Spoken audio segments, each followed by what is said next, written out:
So after a difficult week, Manchester United back to winning ways. A really hard-fought 2-1 win against Everton here at Old Trafford. Brian Kerr was watching it alongside me.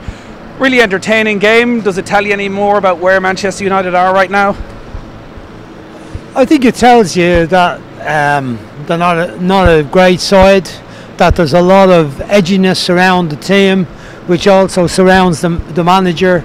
There's a strange mood around. I think the supporters want the manager to be successful, but they're frustrated with the results. They're frustrated with the style of football. They've taken some hope out of the recent matches. Newcastle, to come back second half and attack, and to get 3 goals and 2-0 down. And last week against Chelsea, the manager Marino played as if they were hard done by, that Chelsea equalised in the 6 minutes of injury time. That wasn't the case. I felt Chelsea well deserved it. They were a better team for an hour in the match. United come back well, got 2 great goals. Poor performance during the week and found out where they really are, losing 1-0 to Juventus. Again, Manchester United and the manager played as if they were unlucky not to get a draw, but I felt they were well outplayed in the match. Today they were the better team, slightly. Everton at times showed some classy stuff. United showed some brilliant stuff, particularly from Juan Mata, Paul Pogba at times, and Martial, who came up with this great second goal, which ultimately wrapped it up for them. It never looked like a game was wrapped up, but that second goal gave them the advantage that Everton just couldn't quite match. You say attack, which is what an awful lot of Manchester United supporters want to be their mantra. And at times it felt like it was attack.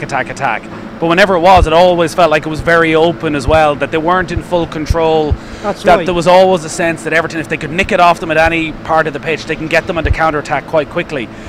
Is that always going to be the case, or is there something Mourinho can do? No, I don't think it'll always be the case. I mean, successful teams are built on strong defensive units that are efficient. You know, if we look at the best teams at the moment, or the top 2 as there is with Manchester City and Liverpool, let's say. Liverpool weren't solid enough defensively last year to really compete for the league. I think finished 19 points behind Manchester City. Now they look a lot more solid, not conceding many goals.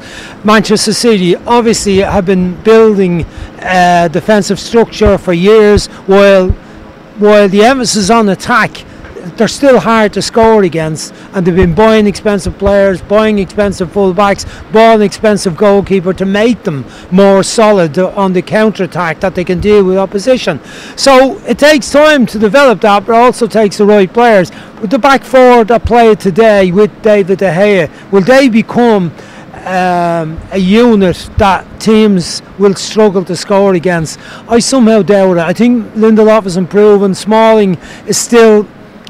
He played quite well today, and yet he avoided the penalty, and was a stupid mistake. Shaw is still finding his way after the criticisms of the manager in recent years. Looks a better player, but still Everton got through several times down on his side of the pitch, and Ashley Young is in, let's say, the fading days of his career. He's a converted winger.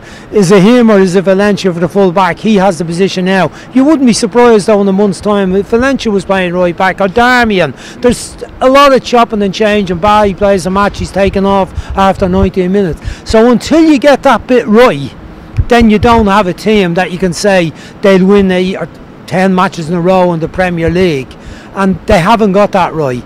So the attack is okay, but if you're leaking goals at the other end, and that's 15 after today, that's too many. You're not going to win consistently enough. It was in many ways the most Paul Pogba 90 minutes from the at times brilliant French midfielder. He scored the goal, but it came after a penalty kick that was saved after a sort of dressage style run up that we've got used to, that seemed to go on for about 15 seconds. At times he was unplayable. He ran the show. There was beautiful silky touches, little flicks here and there, spotting passes 30-40 yards, and then he's the one who's responsible for giving the ball in the way at the middle midfield, trying to be a little bit too fancy. Am I being harsh on him there? No, you're not being harsh on him, and yet they could have got away with it if Smalling had done his job better. If he stayed on his feet a little bit longer, Richarlison was at an angle that he wasn't going to score from. We saw De Gea make several saves on his near post in the match. I think he would have saved any shot if indeed Richarlison had got a shot away. But Smalling made the error. Yes, Pogba made that error. There was no cover for him. There's a little bit of him that gets... there's a nonchalance about him at times, and the carelessness that he tries the hard, difficult one, the fancier one that looks well, but is not the sensible thing to do at certain stages of the game. So his decision making is certainly open to question, and he doesn't seem to be getting any better on that side of it. But watching him with the ball and some of the stuff he did with the ball was brilliant. And the pass he gave, the choice of pass he gave, the weight of the pass for Martial to knock it into the net was superb. It was the right choice at that moment. He doesn't always make them, but there was some brilliant passes. The one in the first half to Martial on the right hand side of the pitch where he just drifted it in behind Seamus Coleman to the far flank was very good. So, we saw it all with him today, the good, the bad and the indifferent.